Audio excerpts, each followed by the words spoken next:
तो भाई आज जो है वो क्वेश्चन आंसर्स करेंगे किसके? Conquest of happiness bye Barton Russell. देखो ये क्वेश्चन आंसर्स ना इतने आसान नहीं है। क्यों? क्योंकि पहले जो हमने क्वेश्चन आंसर करे उसमें जस्ट क्या होता था कि हमें बात पता होती थी और उसी के मुतालिक हम जो है वो लिख देते थे। मगर यहाँ पर आपको क्वेश्चन को थोड़ा समझना पड़ेगा। ये क्वेश्चन पीछे जितने आसान नहीं है, तो मुझे भी थोड़ी मेहनत करनी पड़ी एक्स्ट्रा, लेकिन मैंने आपके लिए काम आसान कर दिया। क्वेश्चन आंसर भी कराऊंगा और आखिर में एमसीक्यूज भी कराऊंगा, ठीक है? अच्छा, एक बात मैं आप लोगों को कहना चाहूँगा कि आप में से ना बहुत सारे बच्चे वेट कर रहे हैं ग्रुप में ऐड होने का। तो देखो, ग्रुप की फ़ीस जो है वो 3000 रुपये है पूरे साल के लिए। आप ऐड हो जाओ। ये जो नोट्स है ना ये वहाँ पे मिल जाएंगे, इसके जो गैस पेपर भी मिल जाएंगे, गैस पेपर का सॉल्व तमाम मटेरियल मिल जाएगा इंशाल्लाह। चलो शुरू करते हैं। सबसे पहले क्वेश्चन नंबर 1 से स्टार्ट करते हैं। According to the author, author कौन है? बार्टन रसल, ठीक है। Why do scientific often experience deep satisfaction in their work. आपको पता है कि शुरू के अंदर ही हमने ये बात पढ़ी थी इस चैप्टर में कि साइंटिस्ट जो है ना वो ज़्यादा खुश होते हैं या ज़्यादा सेटिस्फैक्शन हासिल करते हैं, उन्हें जो है वो अपने काम में ज़्यादा दिल लगाने का मौका मिलता है। आखिर ऐसा क्यों है? आखिर साइंटिस्ट बनना कोई आसान काम नहीं है। आपने बहुत ही कम किसी के मुंह से ये सुना होगा कि मुझे साइंटिस्ट बनना है। मैं अगर आपसे पूछूं आपने क्या बनना है, बहुत सारे बोलेंगे डॉक्टर, इंजीनियर, अच्छी बात है। कोई बोलेगा पायलट, कोई बोलेगा पुलिसमैन, कोई बोलेगा फौज में जाना है, या कोई बोलेगा बैंकर बनना है, कोई बोलेगा मुझे अपना बिजनेस करना है। मगर बहुत कम ही बच्चे, 0% बच्चे कहूँगा ऑलमोस्ट, मैंने आज तक जिससे भी सवाल किया उसने कभी मुझे ये नहीं कहा कि साइंटिस्ट बनना है। तो आखिर साइंटिस्ट इतना मुश्किल पेशा, ठीक है, उसके बाद साइंटिस्ट खुश क्यों रहते हैं? आखिर उनको इतनी ज़्यादा सेटिस्फैक्शन क्यों मिलती है? इसी बारे में पूछा जा रहा है ऑथर के according to the author, scientist often experience deep satisfaction in their work because their research and discoveries hold real meaning for them, ठीक है। अब इसका क्या मतलब है कि देखो, साइंटिस्ट जो है ना वो अपने काम से लगाव कर रखते हैं, यानी अपने काम को पूरे दिल लगा के करते हैं। उनसे कोई ज़बरदस्ती काम नहीं करा रहा होता। साइंटिस्ट के ऊपर कोई बॉस नहीं बैठा हुआ होता जो उसको रोज़ बोले कि भाई काम करो काम करो। नहीं, वो अपना दिल लगाकर अपनी मेहनत से अपना काम करते हैं और गोल्स बनाते हैं। और जब वो कोई एक बहुत बड़ी डिस्कवरी हासिल करते हैं तो दुनिया चेंज हो जाती है। फॉर एग्जांपल, जिसने इलेक्ट्रिसिटी डिस्कवर की होगी, जिसने बल्ब डिस्कवर किया होगा, उसने दुनिया चेंज कर दी। हर कोई बल्ब यूज़ कर रहा है, हर कोई इलेक्ट्रिसिटी यूज़ कर रहा है। तो इसीलिए साइंटिस्ट बहुत ज़्यादा सेटिस्फाई होते हैं अपने काम से और बिल्कुल दिल लगा के काम करते हैं। आप भी दिल लगा के काम किया करो। चलो आगे आ जाओ। How does the elements of constructiveness bring happiness in the work. देखो, एलिमेंट होते हैं ना कंस्ट्रक्टिवनेस, यानी कुछ बनाना। आखिर कैसे कुछ बनाना जो है वो आपके काम में दिलचस्पी पैदा करता है, ठीक है, और खुशी लाता है। पूछ रहे हैं भाई, देखो, जब आप कुछ बनाते हो या कुछ कंस्ट्रक्ट करते हो तो उससे आपको क्यों खुशी मिलती है और क्यों आपको काम करने का दिल चाहता है, यही चीज़ पूछी जा रही है। तो the element of constructiveness bring happiness in work because it allows a person to create, improve or build something useful when people see the result of this their efforts। देखो, कुछ बनाना या कुछ इजाद करना ये हमें खुशी इसलिए देता है कि हम जब काम कर रहे होते हैं, कुछ बना रहे होते हैं, तो अपनी मर्ज़ी से चेंजेस कर सकते हैं। फॉर एग्जांपल, मैंने ये मोबाइल बनाया होता तो क्या पता इसकी स्क्रीन और ज़्यादा ब्राइट होती, इसकी बैटरी टाइमिंग और अच्छी होती। और जब हम कुछ बना लेते हैं, जैसे ये मोबाइल अगर मैंने बना लिया, इसको मैं मार्केट में लेके जाऊंगा तो लोग इसको बाय करेंगे, खुश होंगे। कभी आपने देखा होगा ना, लोग कोई नई चीज़ खरीद के लाते हैं, कैसी खुशी उनके चेहरे पे आ जाती है। तो क्या वो खुशी उस इंसान को नहीं होती होगी जिसने वो चीज़ बनाई है? जब कोई ये इंसान एक चीज़ बना रहा है और उस बनी हुई नई चीज़ को कोई ख़रीद रहा है तो दोनों को खुशी मिल रही है। ख़रीदने वाले को इसलिए खुशी मिल रही है कि उसके पास कोई नई चीज़ आ गई, बनाने वाले को इसलिए खुशी मिल रही है कि उसने कुछ बनाकर आगे मार्केट में भेजा, ठीक है। चलो, व्हाट रोल, अच्छा ये हो गया हमारा, बाकी पूरा वही ज़्यादा एक्सप्लेन हुआ है। What role do hobbies play in the author broader view of happy life, what is your own hobby. भाई ये पूछ रहे हैं हॉबीज़ के बारे में बताओ कि हॉबीज़ किस तरह से लाइफ को खुश रखती है। ऑथर के आपने याद रखना है कि ऑथर ने क्या कहा चैप्टर में। हॉबीज़ आपको पता है ना कि वो काम जो आप पैसा कमाने के लिए नहीं कर रहे, लेकिन वो काम आप कर रहे हो ताकि खुशी मिले। तो वही पूछ रहे हैं कि यार ये हॉबीज़ खुशी क्यों देती है, ठीक है। साथ ही साथ ये भी बताना है कि आपकी कोई हॉबी हो, ठीक है। What is your own hobby? In the author view, hobbies play an important role in a happy life because they give people relaxation, balance and joy outside of their main work. Hobbies क्या करती हैं? ये इंसान को खुशी देती हैं. For example एक इंसान अपने ऑफिस से आया, अपने बिजनेस से आया, बहुत थका हुआ है, मगर उसकी हॉबी है स्विमिंग करना, उसकी हॉबी है चेस खेलना, उसकी हॉबी है स्नोकर खेलना. जब आप देखोगे ना वो स्नोकर खेलने जाएगा, चेस खेलने जाएगा या कोई काम करने जाएगा, वो काम जो वो पैसे के लिए नहीं कर रहा, खुशी के लिए कर रहा है, जैसे बुक पढ़ना, टीवी देखना, मूवीज़ देखना. तो जब वो ये काम करेगा ना, आप देखोगे उसको खुश हो जाएगा, बिल्कुल तैयार हो जाएगा. ठीक है, तो ये बड़ा ज़बरदस्त होता है. और हॉबीज़ के बारे में भी लिखा हुआ है, my hobby if I were human I am probably enjoy reading book and learning new things. बहुत सारे लोगों की ये हॉबी होती है कि कुछ नया सीखना, कुछ पढ़ना. ठीक है. अच्छा, अब पूछ रहे हैं question number 4. If you were to apply the author ideas to your own life. वो कह रहे हैं कि अगर आप अप्लाई करो, ऑथर ने जो कहा है ना, अपनी खुद की लाइफ में अप्लाई करो, तो what change would you consider making in your daily routine और माइंडसेट. वो कह रहे हैं कि जो ऑथर ने चैप्टर में बात करी है ना, अगर उस चीज़ को उठाकर मैं अपनी लाइफ में लगाऊं, अपनी लाइफ पर अप्लाई करूं, तो क्या मेरी लाइफ में चेंज आएगा और मेरे माइंडसेट में क्या चेंज आएगा, इसके बारे में बताओ. देखो, बार्टन रसल ने जो कहा ना, मैंने तो उसे बिल्कुल एक्सेप्ट किया कि भाई अपने काम में खुशी ढूंढो. मैं जो काम करता हूँ बड़े जो है वो अपनी खुशी से करता हूँ, और मैं इस चीज़ को देखता हूँ कि यार ये जो मैं काम कर रहा हूँ इससे मुझे खुशी मिल रही है या नहीं, और मिलती है खुशी. जब कोई आप सेंसर यूज़ कर रहे हो, जब कोई इलेक्ट्रॉनिक कंपोनेंट यूज़ कर रहे हो, जब कोई सर्किट बना रहे हो, और जब वो सर्किट बनता है और आपको आउटपुट मिलता है आपकी मर्ज़ी का, तो बड़ी खुशी मिलती है. तो छोटी छोटी चीज़ों से अगर आपको आपकी जॉब से खुशी मिल रही है, तो यकीन मानो आपकी ज़िंदगी बड़ी आसान हो जाती है. तो आओ देखते हैं क्या मैं ऑथर का जब आइडिया अपनी ज़िंदगी में लगाऊंगा तो मुझे खुशी मिलेगी या नहीं. If I apply the author ideas to my own life, I would focus on balancing work and leisures, making time for hobbies, shifting attention to constructive ideas, developing interest in personal things. Impersonal things का मतलब होता है गैर जानदार चीज़. मैं भी इसके बारे में समझाता हूँ. Developing interest in impersonal things. वो कहना है कि अगर मैं ऑथर का माइंडसेट या ऑथर के जो आइडियाज़ है अपनी ज़िंदगी में अप्लाई करूँगा ना, तो उससे क्या होगा कि मैं अपने काम में इंटरेस्ट लेने लगूंगा, अपनी हॉबी को फॉलो करने लगूंगा, गैर जानदार चीज़ों से भी प्यार करने लगूंगा, गैर जानदार चीज़ों पे फोकस करने लगूंगा, और अपनी ज़िंदगी को बेहतर बना लूँगा. बस यही करना है, हमें बेहतर बनाना है अपनी ज़िंदगी को. Why interest in impersonal thing is necessary for the happiness of human being. Impersonal यानी गैर जानदार चीज़.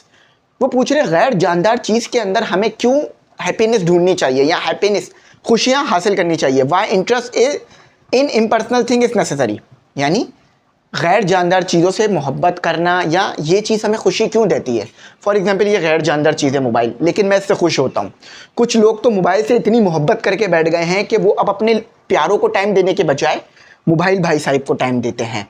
तो क्यों हमें इन गैर जानदार चीज़ों से भी खुशी मिलती है या मिलनी चाहिए, इसकी वजह समझ लो. देखो यार, आप अपनी खुशी ना अपने काम में ढूंढो. फॉर एग्जाम्पल आप एक मैकेनिक हो, बाइक मैकेनिक, तो आपके जो औजार हैं ना, उनसे आपको मोहब्बत होनी चाहिए. उनको साफ़ सुथरा रखो, उनको संभाल के रखो, ताकि जब उनसे अगली बार काम लो तो अच्छे से अच्छा काम हो.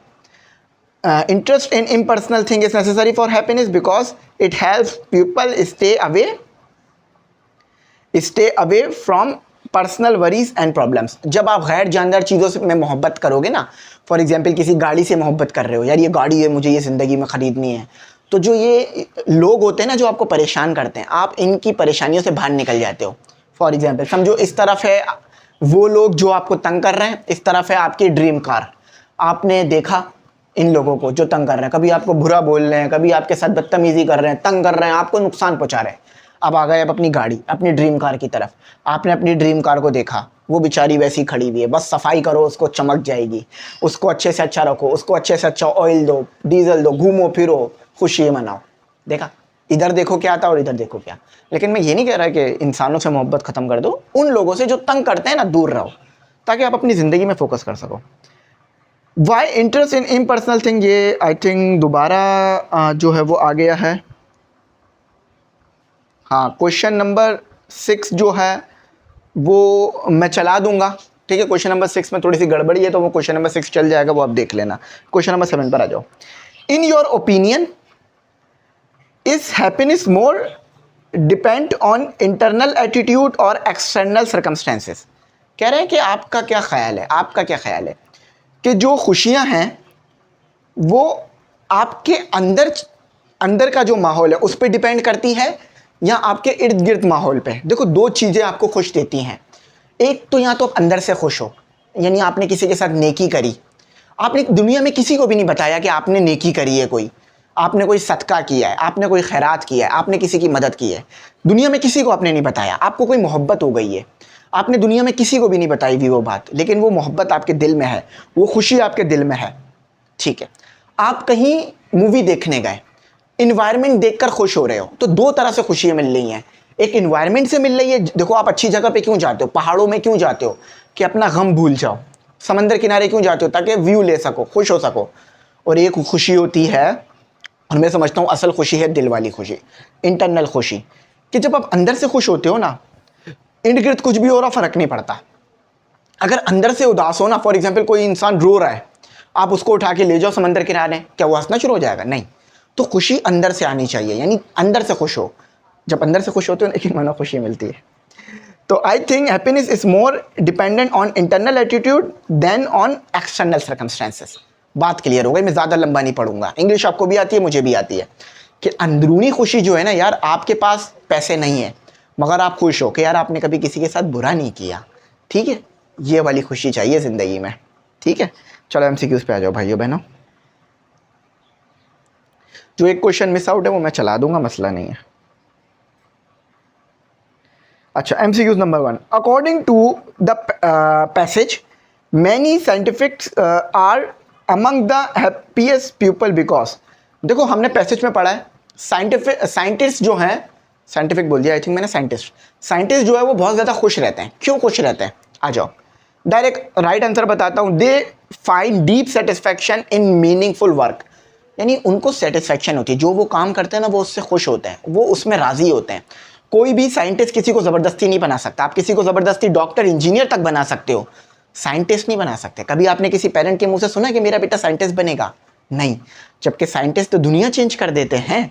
ठीक है, the main reason the man who wrote about rose built was happy because. अच्छा, आपको पता है हमने एक ऐसे इंसान के बारे में चैप्टर में पढ़ा था जिसकी दोनों टांगें नहीं थी, या उसकी दोनों टांगें वर्क नहीं करती थी, जवानी में ही वो बेचारा अपाहिज हो गया था, मगर उसने एक रोज बेल्ट नाम की डिजीज़ है जो कि फूलों में होती है, गुलाब में, उसके बारे में 5 वॉल्यूम पे किताबें लिखी थी।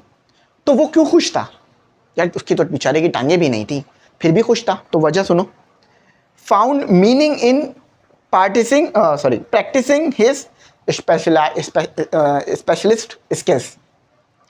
वो इसलिए खुश था कि जो उसकी स्किल्स थी ना वो उसमें काम कर रहा था। यानी अगर आप बिल्कुल सेहतमंद हो, अपनी मर्जी का काम नहीं कर रहे ना, आप खुश नहीं रहोगे। खुदा न खास्ता आपको थोड़ी बहुत कोई बीमारी है, मगर आप अपनी मर्जी का काम कर रहे हो तो खुश रहोगे। तो वो काम करो जिसमें खुशी मिले। What does the passage suggest about recognition and fame in relation to happiness? Fame यानी मशहूर होना और लोग आपको जाने। ठीक है, मशहूर होना, फेम और लोग आपको जाने, इससे क्या खुशी मिलती है? ठीक है, इस बारे में पूछा जा रहा है। Happiness can exist without them. वो यही कह रहे हैं कि भाई आप बगैर मशहूर हुए, बगैर लोग आपको पहचाने भी आप खुश रह सकते हो। फॉर एग्जाम्पल, आपको कोई नहीं जानता लेकिन आपके पास गाड़ी है महंगी वाली, आपका घर महंगा वाला, आपके घर में एसी लगा है, तो क्या आप खुश नहीं रहोगे? आप सेहतमंद हो, खुश रहोगे। आपको दुनिया जानती है लेकिन आपके पास पैसा नहीं है तो आप खुश नहीं रहोगे, बोलोगे यार मेरे पास तो पैसा ही नहीं है। The quality in work that contributes more to happiness than skills along in. अच्छा काम वो कौन सा काम है जो कंट्रीब्यूट कर रहा है, या क्वालिटी वो कौन सा ऐसा काम है जो कंट्रीब्यूट कर रहा है आपकी खुशी में? देखो भाई, कंस्ट्रक्टिवनेस, जब आप कुछ बनाते हो तो वो आपके काम में कंट्रीब्यूट होता है, आप खुश होते हो, आप अच्छा महसूस करते हो। Dash is likely to cure the habits of harder. अच्छा, कंस्ट्रक्टिव वर्क किसका है? कौन सी ऐसी चीज़ है जो आपको रखती है दूर? ठीक है, मतलब बुरे चीज़ों से, बुरे चीज़ों से या बुरे आइडिया से कौन सी ऐसी चीज़ है जो आपको दूर रखती है?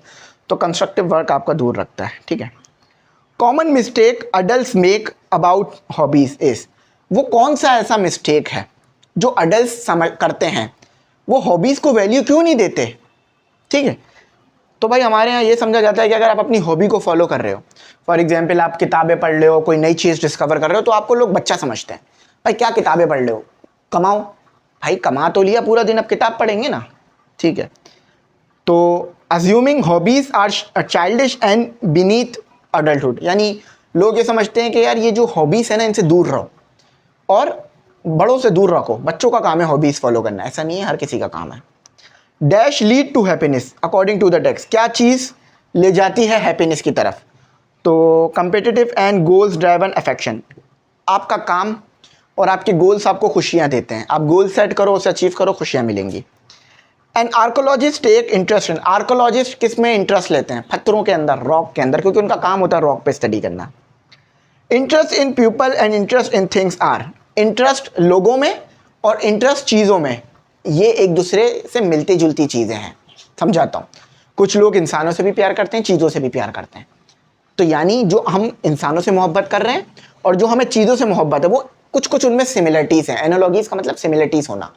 तो जो इम्पर्सनल थिंग गैर जानदार चीज़, पर्सनल थिंग जानदार चीज़, तो हम इंसानों से भी मोहब्बत करते हैं और जो नॉन लिविंग थिंग्स हैं उनसे भी मोहब्बत करते हैं। जैसे मोबाइल हो गया, गाड़ियाँ वगैरह हो गई, लोग इनको भी पसंद करते हैं।